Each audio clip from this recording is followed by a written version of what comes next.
আমরা মনে করলাম হাসিনা সব মায়েরা বিদেশে পাচার করছে, এখন ইউনুস আসার পরে মনে হয় কিছু একটা হবি, কিন্তু বাজারাত গেলে দেখা যাচ্ছে যা আসলো তাই। দুই একটা হতাশা লীগ বলতেছে আগেই ভালো আছিল। আমাদের কাহালুতে 3টা আওয়ামী লীগ বার আছে, একটা হলো গুজব লীগ, এখন কি লীগ, কিছুদিন পর পর এইবারে ইউনুস থেকে পারবি না, এইবারে আমি কালো শালা তোর কাছে ইউনুসের দাম নেই, হাসিনা এক যাক। এক সাংবাদিক হাসিনা বলছে যে এই বিপদে আপনি কোন দোয়া পড়তেছেন? হাসিনা বলতেছে পড়বার গেলে খালি ওর নাম মনে আসে। আল্লাহর ভাই এমন এক ধনক বসাতে ভাই, হাসিনা পড়তে তো দোয়া ইউনুস পড়বার পাইতেছে না, তোর কোন কথা ঠিক কিনা? অথচ বিপদে পড়লে কোন দোয়া, এ কথা কন না, এখন কোন দোয়া? একজন আমাকে বলতেছে হুজুর হাসিনা কেমন আছে আপনি জানেন? আমাকে বলতেছে আবার কি হলো, ওইদিকে চিল্লা চিল্লি কানাই, সাইডে বসো, ওই কোনার দিকে যাও, কোনাই মন্ডল হও যাও। আমাকে বলতেছে হুজুর হাসিনার মতি গতি কেমন বুঝতেছেন? এক এক সময় এক একটা সাইড হয়ে বাংলাদেশ ষড়যন্ত্র করতেছে, কোন সময় কি হয়ে আসে, কখনো রেকশালে আসে, কখনো আনসার হয়ে আসে, কখনো হাইকোর্টের মধ্যে আসে, কখন কি এবার আবার ইসকন হয়ে যাচ্ছে, কি আর ভাব কি? তখন আমি বললাম বাবা দুপুর বেলায় একটা অস্ট্রেলিয়ান গাভী হারাছে। কোন বেলায়? দুপুর বেলায় অস্ট্রেলিয়ান গাভী হারাছে। এখন এই গাভী খুঁজবার কাছে রোদের মধ্যে ভাই খুঁজে পাচ্ছে না, যে দেখে একটা ছেলে খাড়ায় আছে। তখন ওই গাভীওয়ালা ওই ছেলেকে বলতেছে ভাই আমার এদিকে গাভী দাও দেখছে। ওই ছেলে হলো আর বেটা, বেটাকে বলতেছে কে ভাই আমার গাভী কোন দিকে গেছে? বেটা কয় কে রে? আমার বাপ হয়ে আমার ভাই কলো। এইটা কি হলো? তো চলে গেছে মায়ের কাছে, রাখো মা আব্বা পাগলা হয়ে গেছে, আমার তাই ভাই কষা। ইতিমধ্যে বাপ আসে বলতেছে কি হয়েছে গো? তুমি নাকি তোমার ছেলেকে ভাই কইছো?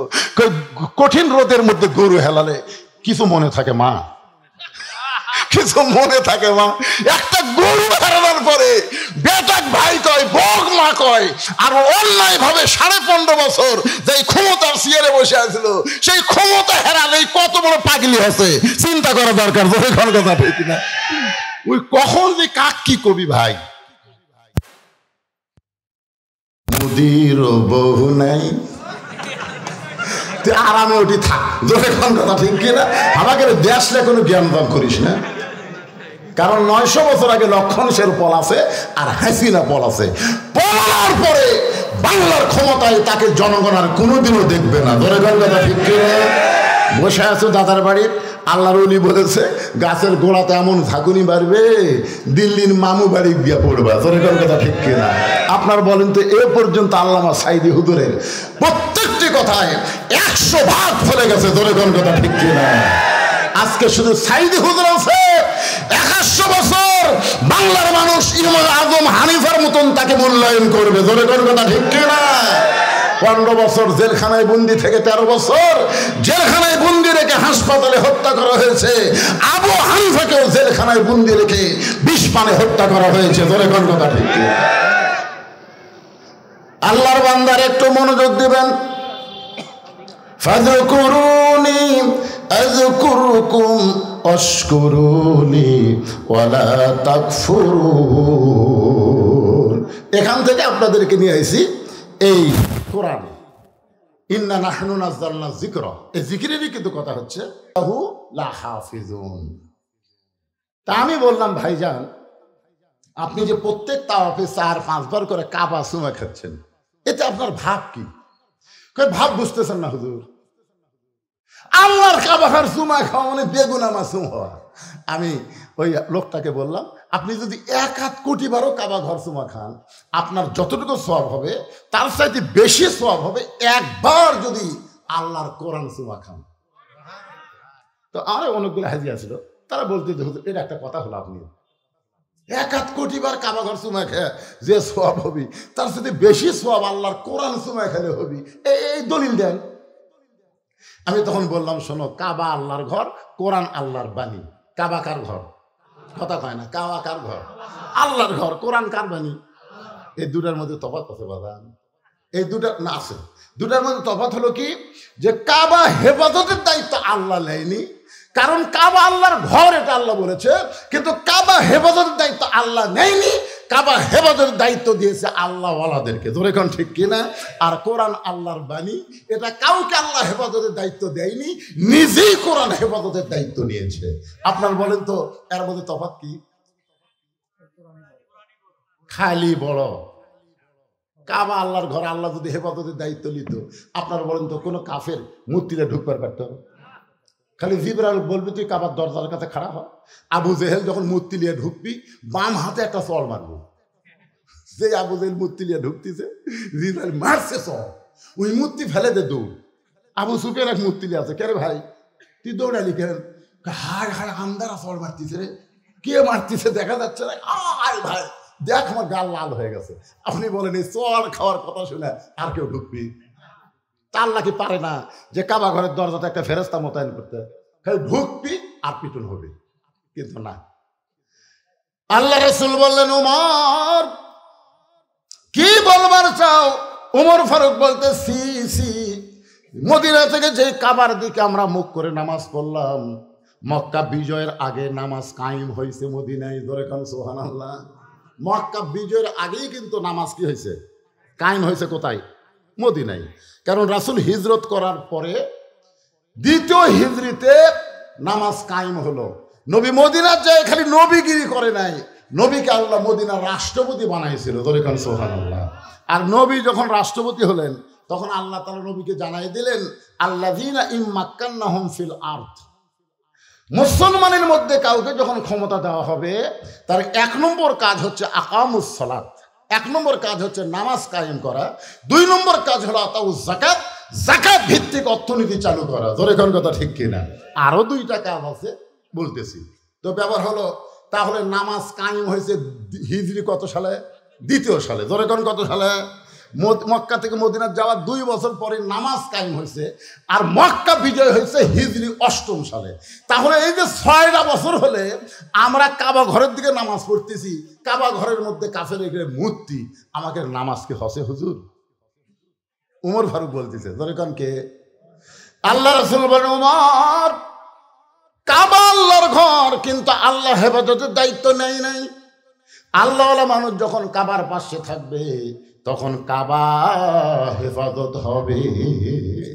আপনাকে পুরাতন মসজিদ, এই মসজিদ হেফাজতের দায়িত্ব আল্লাহ নেবে না, কিন্তু মসজিদ আল্লাহর ঘর, হেফাজতের দায়িত্ব আপনাদেরকে নেওয়া লাগবে। জোরে কোন কথা ঠিক কিনা? অনেক মসজিদের মধ্যে ঢুকা দেখি টাইলস করছে, সেই সুন্দর টাইলস, কিন্তু এটা লোক দেয়া এটা ধুলে একেবারে টাইলসের উপর ধুলে একেবারে। মুয়াজ্জিন সাহেব আপনি মসজিদ ঝাড় দেন না? না হুজুর। আল্লাহর ঘর ঝাড় দেন না, কারণ কি? আজান দিয়ে আকামত দিয়ে কেউ আসে না, কেউ যদি না আসে কোন অযথা ঝাড় দিয়ে লাভ আছে? আপনি খালি তাকায় দেখেন আমার জায়গা, আমার জায়গায় তাকায় দেখেন, গামছার 2 বাড়ি বাড়ি জায়গা পরিষ্কার করি, আল্লাহ আকবার নামাজ পড়ি, একজন আসে না, খামাকা ঝাড় দেবো কেন? তার মানে বোঝা গেল মসজিদের আশেপাশে যদি মুসল্লি না থাকে, মসজিদের উন্নয়ন হয় না। মসজিদের উন্নয়ন হলো মুসল্লি কালেকশন। ধরে কোন কথা ঠিক কিনা? হ্যাঁ, একটু মনোযোগ দিয়ে শুনবেন। এই কোরআন আল্লাহ নিজেই হেফাজতের দায়িত্ব নিয়েছে। নির্ভুল কোরআন আল্লাহ আমাদেরকে হেদায়েত স্বরূপ দান করেছেন। আল্লাহ বলেছেন জালিকাল কিতাবু লা রাইবা ফি হুদাল লিল মুত্তাকিন, এই কিতাবের মধ্যে কোনো সন্দেহ নাই, এই কিতাব মুত্তাকিদেরকে হেদায়েত দিবে। যারা আমরা মুত্তাকি হব, কোরআন থেকে যদি হেদায়েত নিবার চাই, তাহলে কোরআনকে জিকির হিসাবে গ্রহণ করা লাগবে। এই জিকিরটা কি? আমার হুজুর বললেন, হুজুর এখানে একটা হাফেজি মাদ্রাসা করা হয়েছে, এই মাদ্রাসার কথা বলবেন। মাদ্রাসার কথা বলা লাগবে না। কোরআন শিক্ষা করা যদি ফরজে আইন হয়, প্রত্যেকটা মুসলমানকে যদি কোরআন শিখতেই হয়, তাহলে মাদ্রাসার গুরুত্ব এমনি দিবে। ধরে কোন ঠিক কিনা? এখন আপনাদের কাছে আমার প্রশ্ন হলো, এই কোরআন শিক্ষা করা কেন ফরজ? কেন আল্লাহ বললেন ইন্নামাল মুমিনুনা আল্লাযীনা ইযা যুকিরাল্লাহু ওয়াজিলাত কুলুবুহুম? এখানেও কিন্তু যুকিরাল্লাহ আছে, যুকিরাল্লাহ আছে না? মানে আল্লাহর জিকির। ইন্নামাল মুমিনুনা আল্লাযীনা ইযা যুকিরাল্লাহু ওয়াজিলাত কুলুবুহুম وَإِذَا تُلِيَتْ عَلَيْهِمْ آيَاتُهُ زَادَتْهُمْ إِيمَانًا وَعَلَى رَبِّهِمْ يَتَوَكَّلُونَ। আল্লাহু আকবার। কি বুঝতেছেন? কোরআন তেলাওয়াত শুনলে মানুষের ঈমান বাড়ে না কমে? এখানে আল্লাহ এই আয়াতের মধ্যেই তো আমি বললাম ওয়াইদা তুলিয়াত আলাইহিম আয়াতুহু জাদাতুহুম ঈমানান। কোরআন তেলাওয়াতে মানুষের ঈমান বাড়ে, আর ঈমান বাড়ার লক্ষণ চুপ থাকা না, আল্লাহু আকবার বলে ঈমানের বড়ত্বের প্রকাশ করা। ধরে কোন কথা ঠিক কি না? লিল্লাহি তাকবীর। এখন আপনাদের কাছে আমার প্রশ্ন হলো, এই জিকির সম্পর্কে আলোচনা করতে গিয়ে যে কোরআন এমন একটা জিকির যার হেফাজতের দায়িত্ব কার হাতে? আরো ধরে কি জন্য কন্ত যে আমরা এই কোরআনকে নিয়ে চলবো, কোরআন অনুসারে চলবো, এর মধ্যে যেন কোনো ভেজাল না ঢোকে। যার শুরুতে আল্লাহ বলেছেন এমন একটা কিতাব যার মধ্যে কোনো কি নাই, ভেজাল নাই, সন্দেহ নাই, গোঁজামিল নাই। এই কোরআন নবী মক্কার জীবনে প্রতিষ্ঠা করবার চাইলো, কিন্তু হলো না। আল্লাহ রাসূলকে আল্লাহ বললেন যে হাবিব, মক্কায় আপনি কলেমার দাওয়াত দিয়েছেন, দীর্ঘ সময় পর্যন্ত আপনাকে তারা নির্যাতন করেছে, মুসলমানের সংখ্যা তো বাড়তেইছে না, বরং এ পর্যন্ত 320 জন, 13 বছরে 320 জন। আপনি হিজরত করেন। আল্লাহ তাআলা গভীর রাত্রে নবীকে হিজরতের হুকুম দিলেন। নবী হযরত আলীকে ডাকতে বলেন, আলী, আজকে গভীর রাত্রে মক্কা ছেড়ে আমাকে মদিনায় যাওয়ার হুকুম করেছেন কে? তুমি শুধু আমার বিছনায় একটু ঘুম পাড়বা চাদর মুড়ি দিয়ে। আলী বলতেছি, ইয়া রাসূলুল্লাহ, আপনি হিজরত করবেন আর আমি বিছনায় ঘুম পাড়বো, বলেন তো এর মধ্যে হিকমত কি? রাসূল বলতেছে, তাকায় দেখো। হিকমত হলো তাকায় দেখো। আলী তাকায় দেখে মক্কার 37টা নেতা। কতগুলো নেতা? 37 জন নেতা লাঠি সোটা বর্ষা নিয়ে নবীর বাড়ির চারিধার দাঁড়া আছে। তার মানে কি বুঝলেন? নবীকে আল্লাহ হিজরত করবার কয়া ওই নেতা করক আবার বলিছে, তোরা লাঠি লে ডানা থাক, জাগা মতো পিটন দিব। তোর এখন কথা ঠিক কিনা? আলী বলতে, হুজুর, এতদিন মনে করতাম আল্লাহ আপনার পক্ষে আছে, কিন্তু আজকে দেখে বুঝতেছি যা কিছু তা আল্লাহ করতেছে। আপনাকে আল্লাহ হিজরতের হুকুম দিল, আর এরা লাঠি সোটা নিয়ে দাঁড়ায় থাকলো, কারণ কি? যেদিন এরা আপনার বাড়ি ঘেরাও করেনি সেই দিন আল্লাহ হিজরতের হুকুম দিলেই তো পারত। আজকে সবাই যখন লাঠি সোটা নিয়ে দাঁড়ায় আছে, আর এই সময় আপনাকে মক্কা ছেড়ে মদিনায় যাওয়ার হুকুম দিল, আমার মনে হয় আল্লাহ নবী বলেন, আলী, তোমাকে যেইটা হুকুম দিলাম তুমি সেইটাই করো। আমার বিছনায় চাদর মুড়ি দিয়ে তুমি ঘুমায়া যাও, খবরদার চেতন থাকবা না, তুমি ঘুমায়া যাও। নবীর কথা মতো হযরত আলী চাদর মুড়ি দিয়ে বিছনায় ঘুমায় গেলেন। কিছুক্ষণ পরে নবী আবার আসে চাদর টান দিয়ে দেখি তো চেতন থেকে ঘুমের ভান করতেছে নাকি। চাদর টান দিয়ে দেখে হযরত আলী অঘোর নিদ্রায় শায়িত। জোরে কর সুবহানাল্লাহ। কারণ রাসূল বলেছেন ঘুমায়া যাও। রাসূল যেখানে ঘুমাতে বলেছেন সেখানে চেতন থাকা যাবে। হযরত আলী যখন ঘুমায় গেছে, এমন সময় নবী আমার চুপি চুপি ঘরের দরজা খুলে তাকায় দেখে 37 জন নেতা লাঠি সোটা নিয়ে দাঁড়ায় আছে। রাসূল বলেন, আল্লাহ, তারা যেভাবে তাকায় আছে এখনই বের হলে ওরা আমাকে গ্রেফতার করবে, ধরবে, মারবে। আল্লাহ বলেন, হাবিব, যে কোরআন আপনাকে আমি দিয়েছি, অনুনাজ্জিলু মিনাল কুরআনি মা হুয়া শিফাউ ওয়া রাহমাতুল লিল মুমিনিন। আল্লাহু আকবার। কি বুঝতেছেন? সব সমস্যার সমাধান দিতে পারে। এই যে আয়াত পড়লাম এরই বাংলা অর্থ হলো সব সমস্যার সমাধান। ওগো নবী, আপনি বিপদে পড়বেন এটা না, বরং সূরা ইয়াসিনের মধ্যে কয়েকটা আয়াত আপনি তেলাওয়াত করে এক মুষ্টি বালির উপর ফুৎকার দিবেন। নবী বললেন, বালু ফুৎ দিলে কি হবে? বলে, আপনার কাম আপনি করেন, আমার কাম আমি করে দিব। ধরে কোন সুবহানাল্লাহ। এক মুষ্টি বালির মধ্যে নবী কোরআনের 3টা আয়াত পড়ে যখন ফু দিলেন, ওই বালুগুলো 37 জন নেতার চোখের মধ্যে ঢুকে পড়ল। আপনারা বলেন তো, চোখের মধ্যে যখন বালু ঢোকে তখন কি আর হাতত লাঠি থাকে? লাঠি তরবারি বর্ষা ফেলা দিয়ে সবাই খালি চোখ ডলতেছে। চোখ যখন ডলতেছে, আল্লাহ কই, নবী, এখন দেখেন তো কি খবর। নবী কয় ওরকে লাঠি দিয়ে ওরকে পাশাত ধরেন যাবি না, বুঝবারই পারবি না। আল্লাহ বললেন আপনাকে মারা লাগবে না, জাগা মতো মারে আমি দেব, আপনি খালি যান। নবী আমার চুপি চুপি আবু বকরের বাড়ির দরজায় আস্তে করে ডাকে, আবু বকর। সঙ্গে সঙ্গে দরজা খুলে গেল। রাসূল বলে, আবু বকর আমি যে তোমার বাড়িতে আসতেছি এটা তুমি আগে থেকেই জানতে নাকি? আবু বকর বলে, হুজুর আপনার কি মনে নাই? কয় আজ প্রায় 6 মাস আগে আপনি বলেছিলেন একদিন গভীর রাত্রে মক্কা ছেড়ে মদিনায় হিজরত করা লাগবে, আমাকে সঙ্গে করে আপনি মদিনায় যাবেন। সেদিন থেকে আজ পর্যন্ত কোনো রাত্রিবেলা ঘুমাইনি, সারা রাত আমি দরজায় দাঁড়িয়ে থাকি। সঙ্গে সঙ্গে নবী বললেন চলো যাই। যেই বলছে চলো যাই, আবু বকর বলেন ইয়া রাসূলুল্লাহ চলেন। নবী বললেন, আবু বকর চলো যাই বললাম, তুমি আমার সঙ্গে চলতেছো, একটা বার তুমি কি ঘরের মধ্যে যাবা না? তোমার বিবি বাচ্চার কাছে তুমি কি বলবো না? কারণ মক্কা ছেড়ে মদিনায় যাচ্ছ, বিবি বাচ্চার কাছে কি তুমি বিদায় নেবা না? আবু বকর, নবী গো, আপনি যেদিন আমার নেতা আর আমি যেদিন ইসলামের কর্মী হয়েছি, সেদিন থেকে কলিজার মধ্যে আমার নিয়ত হলো আল্লাহ রাসূল ছাড়া অন্য কাউকে আমি প্রাধান্য দেই না। আল্লাহর হুকুম নবীর তরিকা মোতাবেক চলাটাই হলো আমার 1 নম্বর দায়িত্ব। নিজের বিবি বাচ্চার কাছে না বলে নবীর সঙ্গে চলতেছেন মক্কা থেকে মদিনার উত্তর দিকে, আর আল্লাহর নবী আবু বকরকে নিয়ে যায় পূর্ব দিকে।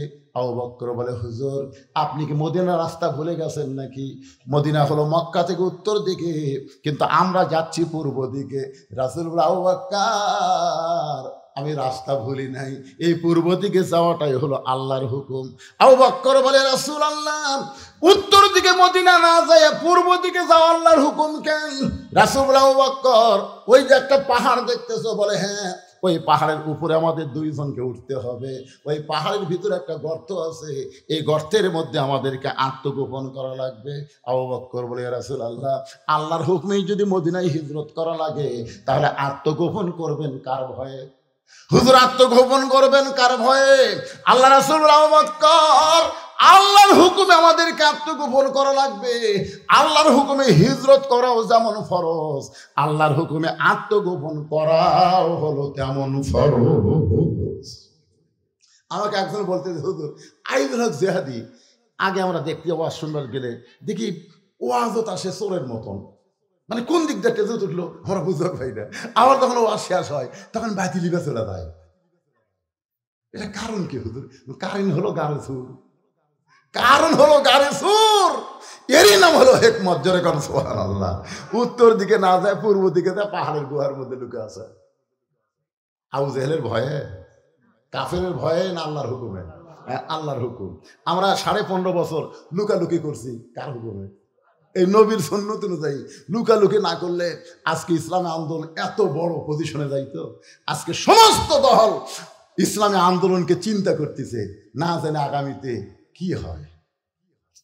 আমরা তো পুরোপুরি একটা আবাসই দিয়ে দিচ্ছি, সব দেখা শেষ, আগামীতে দেখবো আল্লাহর কোরআনের বাংলাদেশ। এটা কি এমনি এমনি করছি? গোটা বাংলাদেশ ওয়াজ করতে গিয়ে বুঝতে পারতেছি ভাইজান, আমরা নাঙ্গল দিয়ে চাষ করছি, কিংবা আমরা এই পাওয়ার টেলার দিয়ে চাষ করি, তা নাঙ্গলই করি। যখন এক মার্কা নাঙ্গল দিয়ে চাষ করছি, ধান কাটে নৌকাত করে আমরা নদীর ওই পারে নিয়ে যাচ্ছি মাপার জন্য। কি দিয়া মাপতেন এখন আপনি চিন্তা করবেন। জোরে কথা ঠিক কিনা? সব দেখা শেষ, আগামীতে দেখবো এই 92 মুসলমানে আল্লাহর কোরআনের বাংলাদেশ। কারা কারা দেখতে রাজি? 2 হাত তুলে আল্লাহকে দেখান। লিল্লাহে তাকবীর। সব তো দেখলেন ভাইজান, কোরআনটা কেমন খালি শুনলে হবে না, এটা বাস্তবে দেখা লাগবে। জোরে কোন কথা ঠিক কিনা? একটু মনোযোগ দিয়ে শুনবেন। সকাল হয়ে গেছে, সকাল হয়ে গেছে। আবু জেহেল বলতেছে, যে পাহারা দিছি পলাবি কোন দিক দিয়ে? আমাকে পাহারা বুঝতেছে না, সেই রকম পাহারা, পলাবে কোন দিক দিয়ে? আবু সুফিয়ান বলতেছে, আজকে রাত্রেবেলা পলাবো না, আমরা কি ফেরত যাবো? আবু জেহেল বলতেছে, এই 37 জন আবার কবে একত্র হবো? দরকার নাই, দরকার নাই, দরজা ভাঙ্গে আজকে কাম সারা লাগবে। 37 জন নেতার মধ্যে আবু জেহেল হলেন বড় নেতা। দরজা খুলে তাকায় দেখে ওরে তামানে চাদর দিয়ে ঘুম পাড়তেছে, ঘুমের কারণ নাকের শব্দ শোনা যায়। আবু সুফিয়ান আবু জেহেল একসাথে। এই বাম সাইডে একটা যুবক নেতা, নাম হলো উলিদ বিন মুগিরা। উলিদ বিন মুগিরা বলতেছে, নেতা এই মানুষ এক মারার জন্য আমরা সারা রাত পড়া দিচ্ছি, আর এই নাক ডেকে ঘুম পাড়তেছে। আচ্ছা, নাক ডেকে ঘুম কে পাড়তেছে? কেন পারতেছে? রাসূল কাছে ঘুম পা। নবীকে কেমন অনুসরণ করে চিন্তা করেন। যারা যদি নবী না পায় তাহলে তো ঘু সাপের মতন মারবে আলী, জোরে কোন কথা ঠিক কিনা? কিন্তু দেখেন আরামসে ঘুম পাড়তেছে। উলিদ বিন মুগিরার হাতে একটা বর্শা ছিল, চাদরের মধ্যে আল্লাহর নবী মনে করে ওই বর্ষা যখন মারতে চায়, আবু জেহেল বলতেছে ঘুমন্ত মানুষকে মারা জায়েজ নাই। বড় নেতা ফতুয়া মারছে, ঘুমন্ত মানুষও মারা জায়েজ নাই রে। এতজন মানুষ মিলে তাকে হত্যা করে বানাইছি, ঘুমের মানুষও মারা লাগবে, অচেতন করে তারপর মারব। উলিদ বিন মুগিরা বলে, নেতা আমার আর তোর সয় না, সারা রাত যাকে মারার জন্য পাহারা দিলাম আর সেই বেটা আরামে ঘুম পাড়তেছে। আপনার সব নেতৃত্ব সব সময় মারা যায় না, দেখবেন অনেক সময় চামচারা নেতা ছাড়া কাম করে, ধরে কোন কথা ঠিক কিনা? এই বলে উলিদ বিন মুগিরা যখন বর্ষাটা মারতে চায়, এমন সময় আবু জেহেল খস করে ধরছে। কেন তোকে আমি নিষেধ করি, তারপরে তুই বর্ষা মারিস? আপনার সব কথা মানা যাবে না তো, বুঝতেছেন না? সারা চেতন থেকে চোখ লাল হয়ে গেছে, আর এই বেটা লাখ ডেকে ঘুম পাড়তেছে। আবু জেহেল বলতেছে, উলিদ তুই আমার কর্মী, আমি তোর নেতা। সুবহানাল্লাহ বলেন না কেন? কারণ আবু জেহেল জানে আবু জেহেলের বাড়ির সবচেয়ে নিকটে হচ্ছে রাসূলের বাড়ি। আবু জেহেল জানে এই জায়গায় যদি নবীকে রক্তাক্ত করি তাহলে আল্লাহর গজব আসে। উলিদ বিন মুগিরার বাড়ি তো অনেক দূর, অর্ধের গজব না যে আগে হামাক ধরবে। কারণ আবু জেহেল তলে তলে আমাদের নবী যে আল্লাহর নবী এটা বিশ্বাস করে, কিন্তু মানে না। কারণ মানলেই তার ভুয়া নেতৃত্ব চলবে না।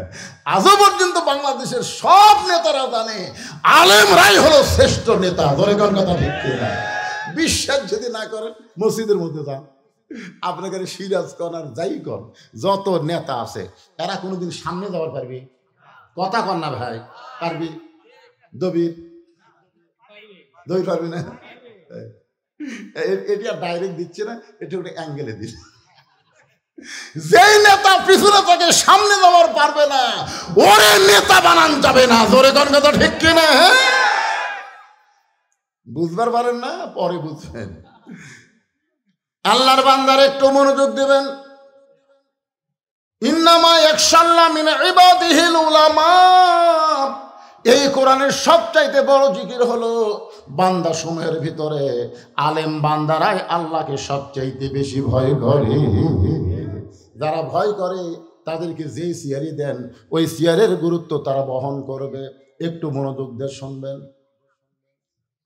আবু জেহেল আল্লাহর নবীর সিনে জানে, এই কারণেই চিন্তায় আছে এই জায়গায় যদি উলিদ বিন মুগিরা বর্ষা মারে আর নবী যদি এই জায়গায় মারা যায় তাহলে সর্বোত্তম আমাকেই গজব ধরবে।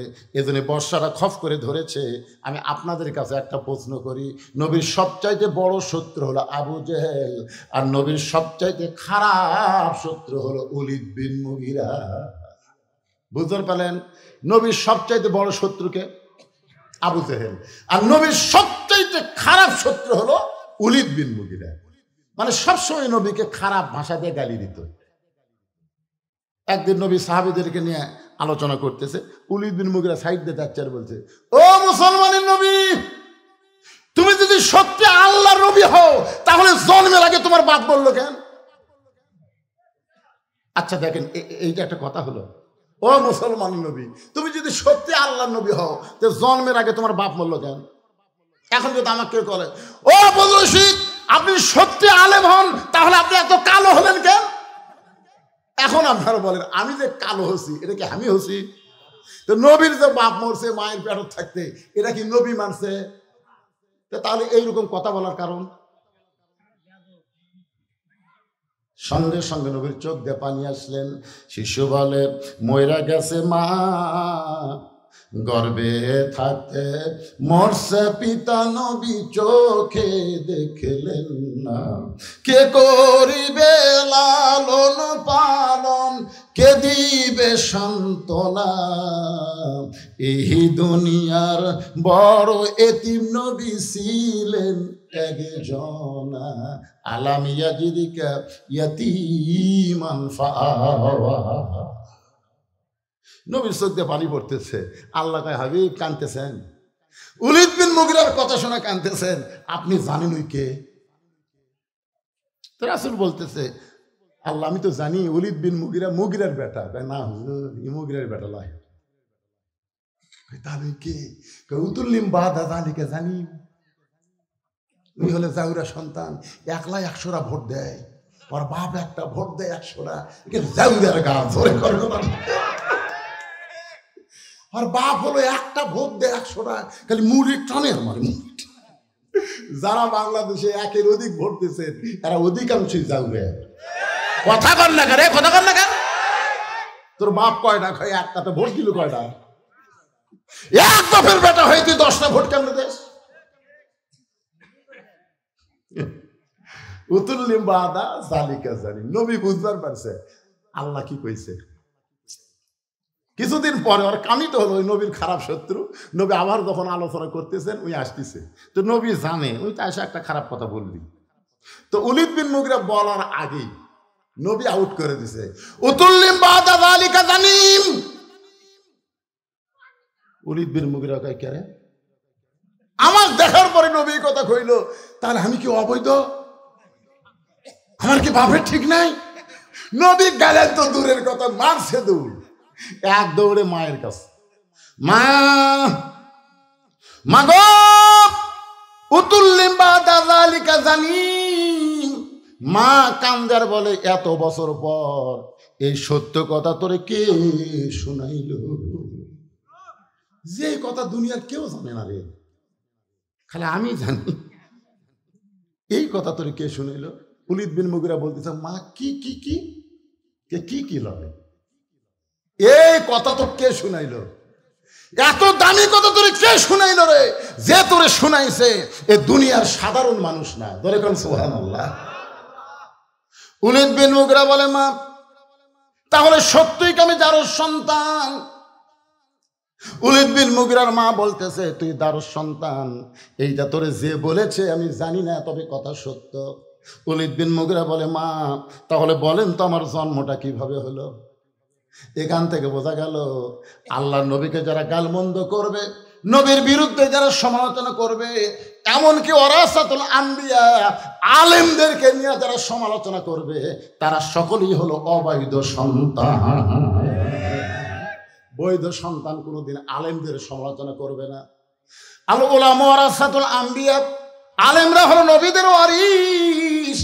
এবার ওলীদ বিন মুগিরার মা বলতেছে, ওয়াজান তাহলে শোন, আমার মায়েরা যারা পর্দার অন্তর আছেন, এখন একটু আপনাদের মনোযোগ দিয়ে শোনা লাগবে। কারণ বাবা আনন্দে মাতিয়া সাগরে ভাসাইয়া সেই যে চইলা যায় খবর লয় না। মাজন ধরিয়াই উদরে কত কষ্ট করে, 10 মাস পরে পায় প্রসবের বেদনা। এমন দরদি ভবে কেউ হবে না আমার মা, মা গো। আমাদের সেই মা গুলো ভালো হোক, আমরা চাই কি চাই না? ধরে কোন চাই কি চাই না? ওলীদ বিন মুগিরার মা, ও মা, যারা পর্দার অন্তরে বসে আছেন তারা একটু মনোযোগ দিয়ে শুনবেন। অনেক যুবক যুবতী বৌথিয়া মালয়েশিয়া যায়, অনেক যুবক বৌথিয়া সৌদি আরব যায়। আছে না নাই? আপনার এলাকাতে এরকম আছে না নাই?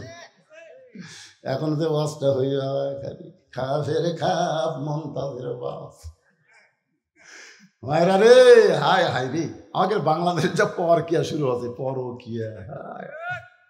এই শালা নিজুম মজুমদার পরকিয়া করতে ধরা পড়ছে, হারফিক খাচ্ছে, কি খাচ্ছে, শালা এমন মার দিছে ভাই টকশোর মধ্যে।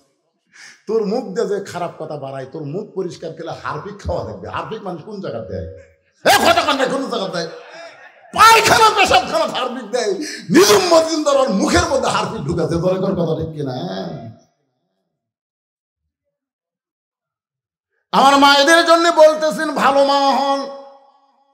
ভালো মা ছিল ফাতেমাতুজ জোহরা, ভালো মা ছিল আব্দুল কাদের জিলানীর মা। একটা মা যদি ভালো হয়, পেটের সন্তান আল্লাহর ওলি হয়। পেটের সন্তান কি হয়? আল্লাহর ওলি হয়। আব্দুল কাদের জিলানীর ওয়াজ আমি বহুদিন আপনাদের এলাকায় আগে করেছিলাম। 4 বছর বয়সে এরকম হাফেজ একটা মাদ্রাসায় উম্মুল খায়ের ফাতেমা, আব্দুল কাদের জিলানীর মায়ের নাম হলো উম্মুল খায়ের ফাতেমা, নবীর মেয়ের নামের মতোই ফাতেমা। মাদ্রাসায় ভর্তি করে দিয়েছে, সন্তানকে কোরআনের হাফেজ বানাবার চাই। ওস্তাদ বললেন, মা কোনো টেনশন করেন না, আল্লাহ তাআলা যদি রহমত করে আপনার ছেলে কোরআনের হাফেজ হয়ে যাবে। তখন আব্দুল কাদের বয়স হলো মাত্র 4 বছর। 4 বছরের ছোট্ট আব্দুল কাদেরকে মাদ্রাসায় ভর্তি করে দিয়ে গেছে। পরদিন সকালবেলায় দেখবেন ওস্তাদেরা কিন্তু বাচ্চাকে আগেই কোরআন শরীফ পড়ায় না, সর্বপ্রথম যেটা পড়ায় তার নাম হলো কায়দা। ধরে কোন তার নাম কি?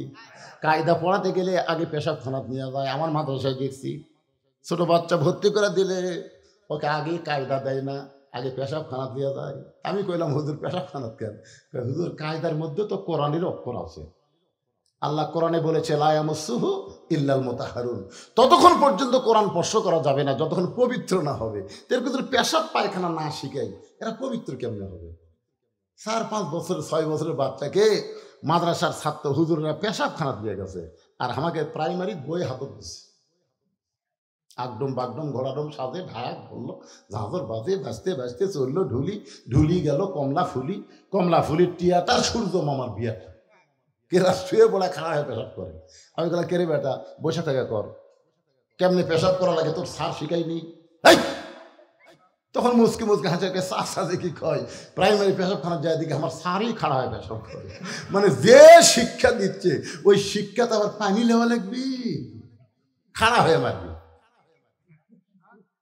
এখন কায়দা ধরার আগে তাকে ওযু করা শিখায়। কি হুজুর কথা ঠিক আছে? পেশাব করান পায়খানা করেন কেমনে পরিষ্কার হবে এইটা শিখানোর পরে তারপরে বলে আলিফ বা তা সা। আব্দুল কাদের জিলানীকে যখন বলেছেন আলিফ, সঙ্গে সঙ্গে লাম মিম যালিকাল কিতাবু লা রাইবা ফিহি হুদাল লিল মুত্তাকিন আল্লাযীনা ইউমিনুনা বিল গায়বি ওয়া ইয়াকিমুনাস সালাত ওয়া মিম্মা রাযাকনাহুম ইউনফিকুন। ওস্তাদ মারছে দূর। কে আলিফ বলার পরে বা তা, ওই আলিফ শুনাই লাম মিম করে শুরু করলো, আর যেই হারে ঝুঁকতেছে আর মারতেছে। খালি কোরআনের কিন্তু একটা ঝোঁক আছে না নাই?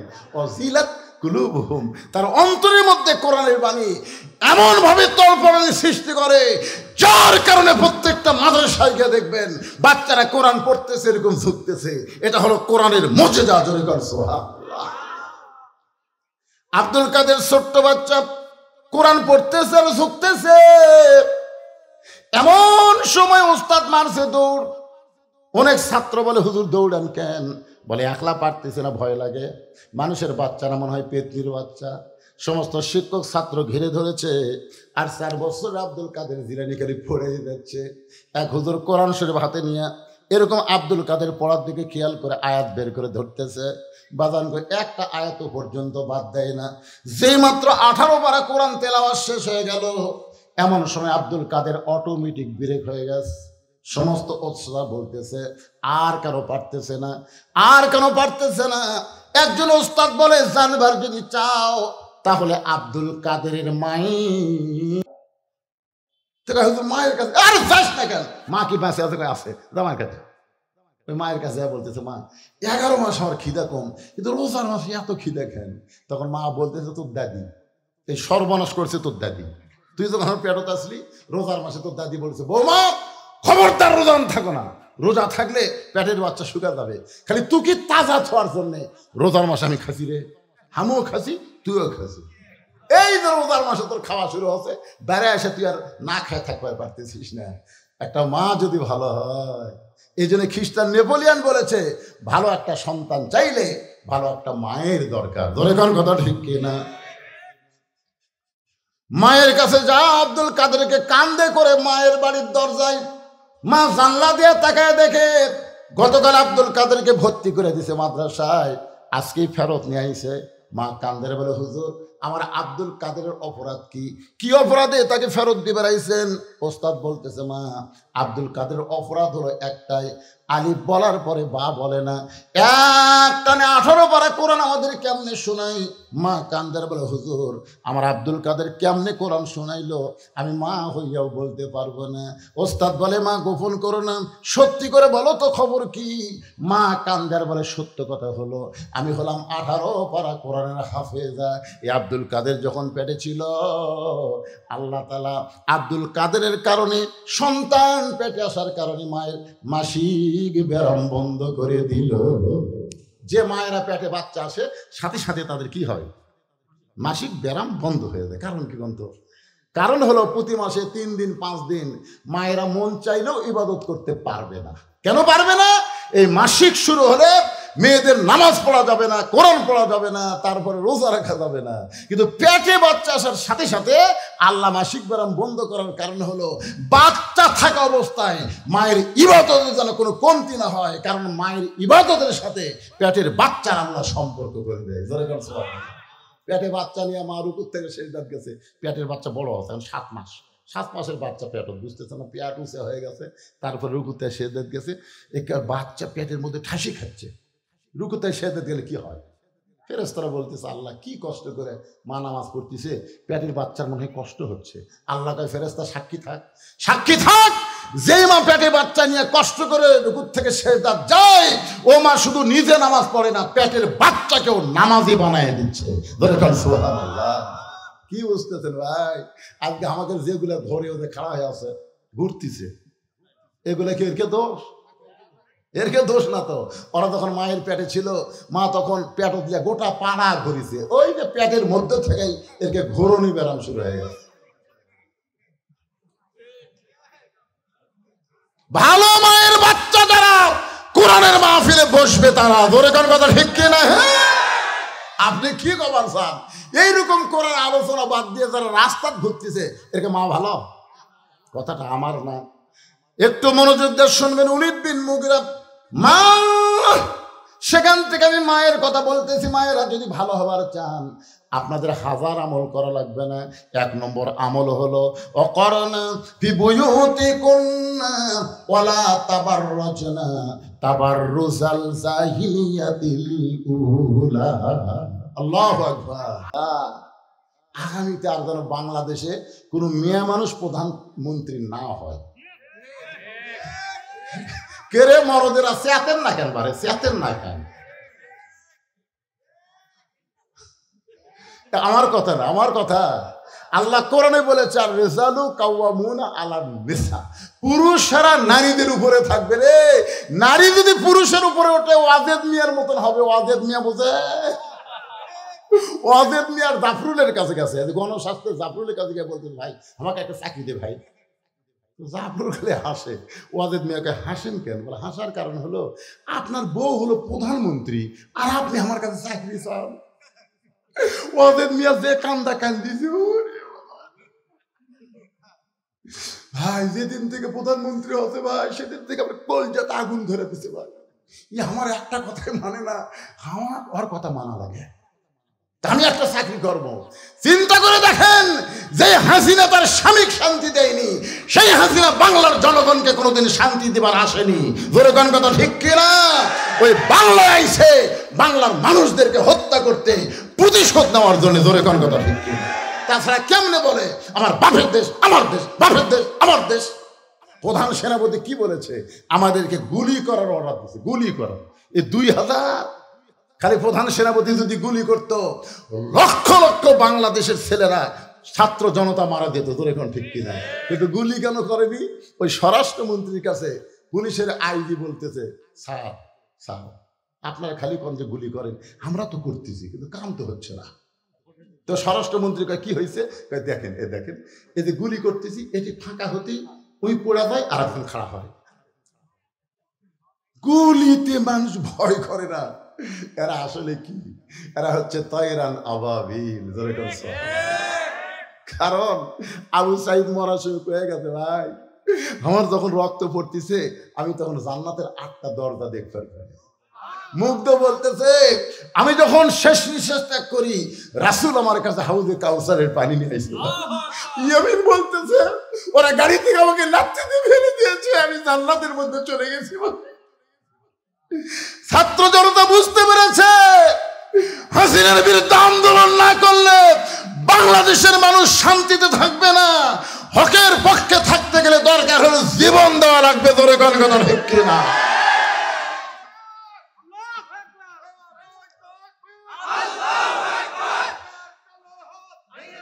লিল্লাহে তাকবীর। একটু মনোযোগ দিয়ে শোনেন, বিষয়টা হচ্ছে ফাযকুরুনি আযকুরুকুম ওয়াশকুরুনি ওয়ালা তাকফুরুন। আল্লাহু আকবার। একটু মনোযোগ দিয়ে শুনবেন। আব্দুল কাদেরের মা বলতেছে আমার সন্তান যখন দুনিয়াতে ভূমিষ্ঠ হলো, ভূমিষ্ঠ হওয়ার পরে আমার সন্তানকে যখন স্তনের দুগ্ধ পান করাতাম তখন আমি আল্লাহর কোরআন তেলাওয়াত করতাম। আমার সন্তান যখন কান্নাকাটি করত আমি তখন মনোযোগ দিয়ে শোনা লাগবে। আব্দুল কাদেরের মা বলতেছে আমার সন্তান যখন কান্নাকাটি করত আমি তখন বাবু তো করে কান্না থামাইনি, আমি আল্লাহর কোরআন তেলাওয়াত করেছি। কোরআন তেলাওয়াত শুনতে শুনতে আব্দুল কাদেরের কান্না থেমে যেত। আব্দুল কাদের রাত্রেবেলা যখন আমার কাছে বিছনায় ঘুমাইতো আমি এক পারা কোরআন না শুনাইলে আমার আব্দুল কাদের কোনোদিন ঘুমাইতো না। আমি তাকায় দেখতাম আমার আব্দুল কাদের চেতনছে, আমি কোরআন পড়তেছি। আমার আব্দুল কাদের যে এক পারা হয়ে গেছে, আমি তাকায় দেখি চোখ বন্ধ করে ঘুমায় গেছে। আমার মনে হয় আমার পেট থেকে দুনিয়াতে আসার পরে এই 4 বছরে আমি 18 পারা কোরআন বহুবার তেলাওয়াত করেছি। আমার তেলাওয়াত শুনতে শুনতে আব্দুল কাদের হয়তো 18 পারা কোরআন হেফজ করেছে। সমস্ত শিক্ষক ছাত্র কান্দের বলে মা যদি ভালো হয় পেটের বাচ্চা আল্লাহর ওলি হয়ে যায়। মা উতুল্লিম বাদা যালিকা জানিম। মাগো এইটা বলার পিছনে কারণ কি? মা বলতেছে রে বলি শোন, আমি যখন যুবতী ছিলাম তখন তোর বাবা আমাকে বাড়িতে থেকে ব্যবসার কাজে বাইরে গেল, ব্যবসার কাজে চলে গেল। আমি যুবতী বউ ঘরে আছি, ব্যবসার লোভে পড়ে তোর বাবা আমার কথা ভুলে গেছে। বছরের পর বছর ব্যবসা করতেছে কিন্তু বাড়িতে যে যুবতী বউ আছে এইটা খেয়াল নাই। এই জন্য আল্লাহ তাআলা কোরআনে বলেছেন হুন্না লিবাসুল লাকুম ওয়া আনতুম লিবাসুল লাহুন্না। কি বুঝলেন? সবচাইতে বড় জিকির স্বামীকের জন্য। বউ হলো তোমার পোশাক, আবার স্বামী হলো বউয়ের পোশাক। এই শীতের দিনে কি বুঝতেছেন? আমি ছোটবেলাতে একটা গান শুনছিলাম, আপনারা শুনছেন কিনা? কেশবী ভাই শুনছেন? গানটা হলো জামা তোর জামাইয়ের বাহানি আমি যাব না, তোমার জামাই চাকরি করে মহিমাগঞ্জ সুগার মিলে, মাসে মাসে পত্র পাঠায় ঘরে আসে না। জামা মানে মাও বলতেছে জামা তোর জামাইয়ের বাহারি আমি যাব না। কি বুঝতেছেন? যুবতী বউকে বাড়িতে রাইখা যুবক স্বামী যখন বাহিরে যায় আল্লাহ কোরআনে বলেছেন হুন্না লিবাসুল লাকুম ওয়া আনতুম লিবাসুল লাহুন্না। স্বামী হলো বিবির পোশাক, বিবি হলো স্বামীর পোশাক। নবী আমার ঘরের মধ্যে বসে আছে, এমন সময় উম্মাহাতুল মুমিন আয়েশা ঘরের মধ্যে ঢুকছে। নবী আস্তে করে দাঁড়িয়ে গেলেন, আয়েশার সম্মানে না, আয়েশার মহব্বতে। জোরে বলেন সুবহানাল্লাহ। একটা হলো মহব্বত, একটা হলো সম্মান। আল্লাহ নবী আস্তে করে দাঁড়িয়ে গেলেন, 2 কদম হেঁটে নবী নিজেই দরজা বন্ধ করে দিলেন। নবী শুধু দরজা বন্ধ করলেন না, নবী ঘরের জানলাও বন্ধ করে দিলেন। আয়েশা থরথর করে কাঁপতেছে। আল্লাহ রাসূল বলে আয়েশা কাঁপো কেন? বলে আপনার জুতার পরশে আল্লাহর আরশ ধন্য হয়ে গেছে।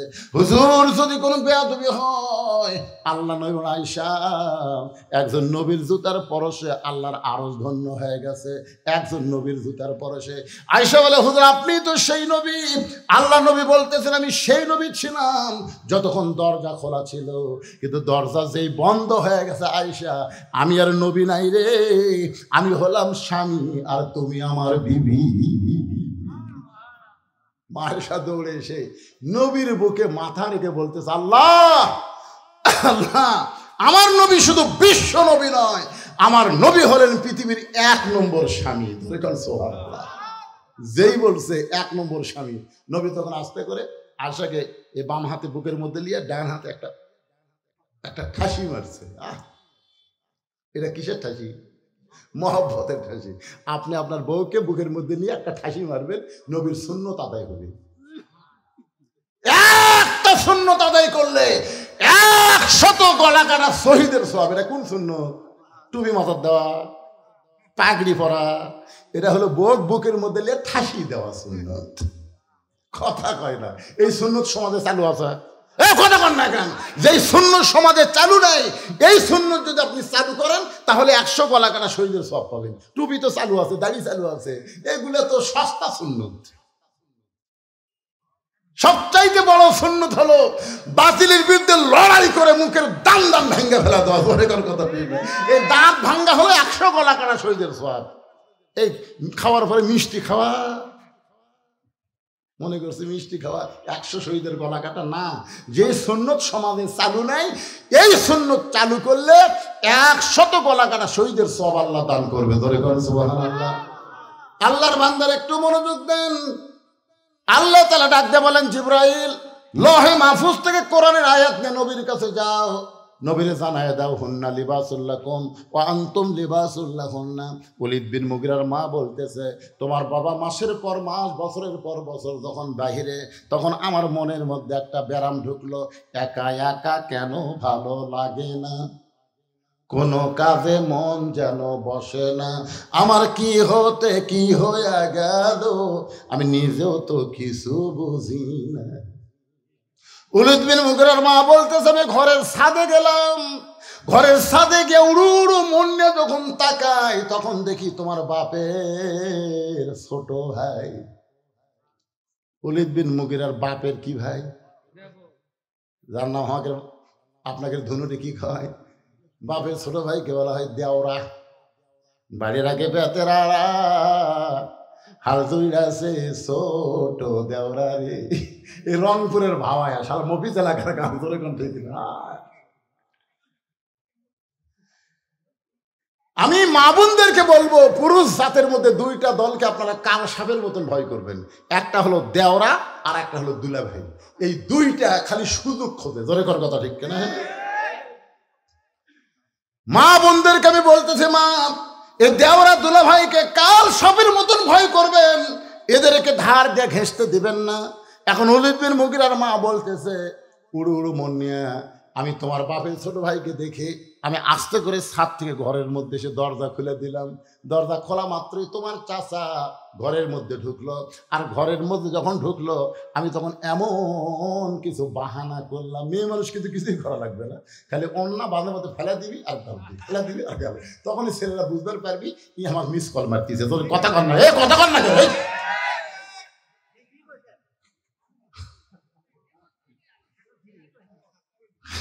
এখন চিন্তা করতে বলতে ভালো, এই সমাজের সবচাইতে খারাপ রোগ এটাই। ধরে কোন কথা, ঠিক না? আমি কি বলছি, রে কল না মিস কল?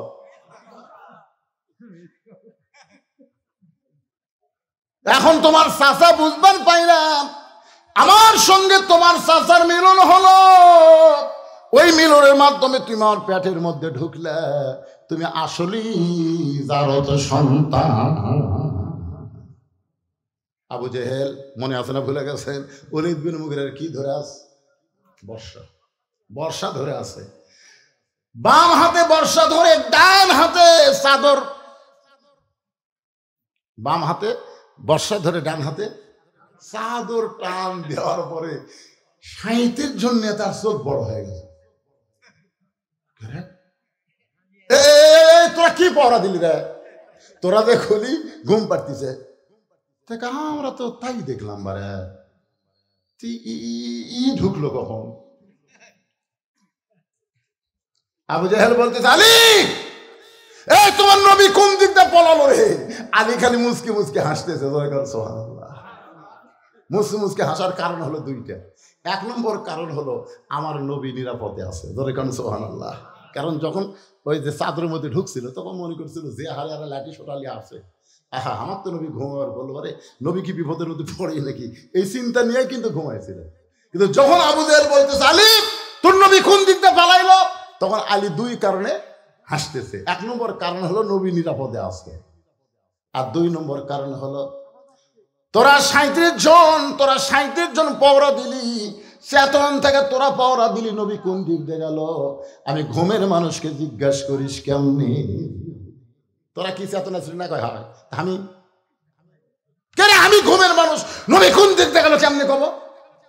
যেই কইছে সঙ্গে সঙ্গে আবু জেহেলের রাগের উপর পড়ছে পানি। কে রে, ঠিকই তো, ছাই বোঝেন না, মুকুট পড়ছে ছাই। আপনারা বলেন তো যতই ভালো তরকারি দেখান, মুকুট যদি একবার ছাই পড়ে খাওয়া আসা, এমন কথা হযরত আলী বলেছে আবু জেহেলের মুখে পড়ছে ছাই। আবু জেহেল বলতেছে খামাখা এর কাছে সময় নষ্ট করার দরকার নাই, আমার মনে হয় বেশি দূর পর্যন্ত যাবার পারে নাই। আবু বকর বলতেছে রাসূলুল্লাহ, এই যে আমরা গর্তের মধ্যে লুকিয়ে আছি নবী গো, আল্লাহ রাসূল যদি ওরা ঘুষতে ঘুষতে আমাদের এই গর্ত পর্যন্ত আসে, সঙ্গে সঙ্গে বলেন আলী আবু বকর ফাযকুরুনি, সকলে বলেন ফাযকুরুনি আযকুরুকুম ওয়াশকুরুলি ওয়ালা তাকফুরুন। যে আল্লাহকে স্মরণ করে আল্লাহও তাকে স্মরণ করেন, এইটা বুঝাইতে গিয়া এমন একটা জায়গায় আপনাদের লাগলাম। হযরত আলী চাদর থেকে উঠেছে আর আবু জেহেল 37 জন নেতা নিয়ে নবীকে খোঁজার জন্য যাচ্ছে। যে আবু জেহেল 37 জন নেতাকে নবী খোঁজার জন্য যায়, এমন সময় হযরত আলী ভাবে,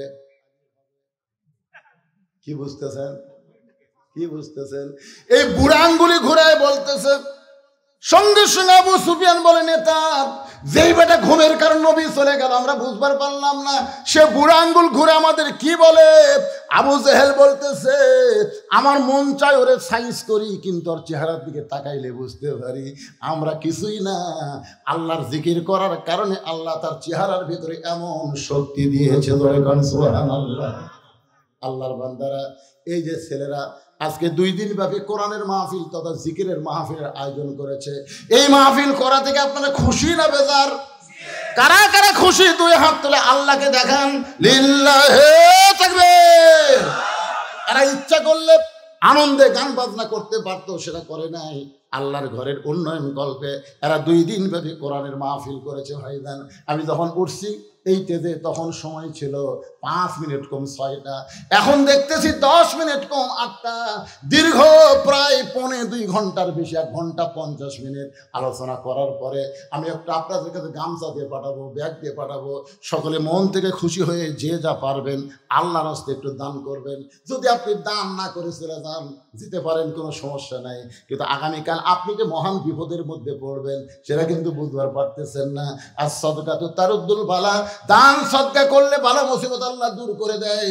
এই কোরআনকে সর্বোত্তম জিকির হিসাবে কোরআনের মাহফিলে সহযোগিতা না করলে এই মাহফিল তো বন্ধ হওয়ার উপক্রম ভাই। এই জন্য সবাইকে আমি বলবো, ছেলেরা কোথায়, এই ছেলেরা কোথায় রে, হ্যাঁ ব্যাগ না ঢোকো, এই দরজার থেকে আগে শুরু করো, যারা খাড়া হয়ে আছে 10, 20, 50, 100 যে যা পারবেন আল্লাহর রাস্তায় দান করবেন।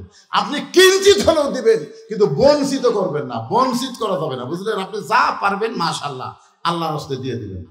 একজন উঠবেন না, আপনি আল্লাহর রাস্তায় দিয়ে দিবেন। আর কেউ যদি মনে করে হুজুর আমি 500 দিব, 1000 দিব, 2000 দিব, তাহলে আপনার টেজে এসে দিতে পারেন।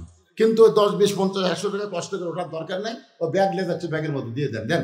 এই ছেলেরা পিছন দিক থেকে নামো, দরজার থেকে শুরু করো। কয়জন ছেলে, দেরি করো কেন বাজান, তাড়াতাড়ি নামবা, চারিদিক থেকে নামো ইনশাল্লাহ। আমার মায়েদের মধ্যে আদায় হবে, মায়েদের মধ্যে মেয়েরা আদায় করবে অবশ্যই। মাহফিলের পক্ষ থেকে মেয়েদেরকে আদায় করার দায়িত্ব দেওয়া হয়েছে মাশাআল্লাহ। আগামী 9 তারিখে অসমাপ্ত আলোচনা আপনাদের সামনে সমাপ্ত হবে ইনশাআল্লাহ, যদি আল্লাহ আমাকে হায়াত রাখে। এই ওয়াজ কিন্তু মাগরিব থেকে না, 40 পাড়ার ওয়াজ। গত বছর আমি কি জন্য আসতে পারি না, আমার মা মারা গেছিল। কি গেছিল? মা দুনিয়া থেকে বিদায় নেওয়ার কারণে আমি গত বছর মাহফিল আসতে পারি নাই। তো এখন ব্যাপারটা হলো আগামী 9 ডিসেম্বর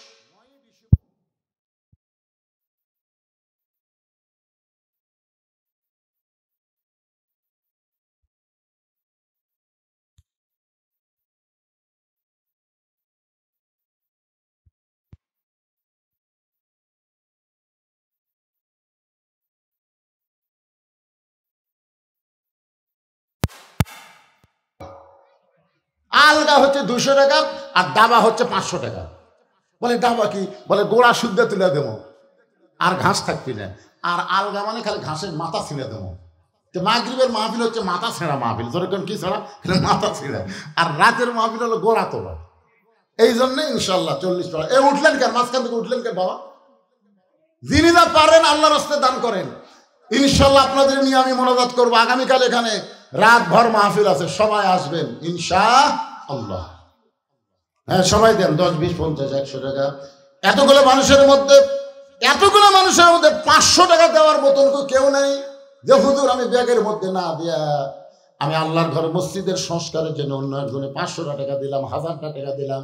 এরকম দানবীর যদি কেউ থাকেন তাদেরকে বলবো ব্যাগের মধ্যে না দিয়া আপনি সরাসরি টেজে এসে দিবার পারবেন। আছেন কেউ এরকম 500, 1000 টাকা দেওয়ার মতন? এতগুলো মানুষের মধ্যে একটা লোকও নাই দুনিয়ার। আপনারা দরজার থেকে কেউ যেন লড়েন না।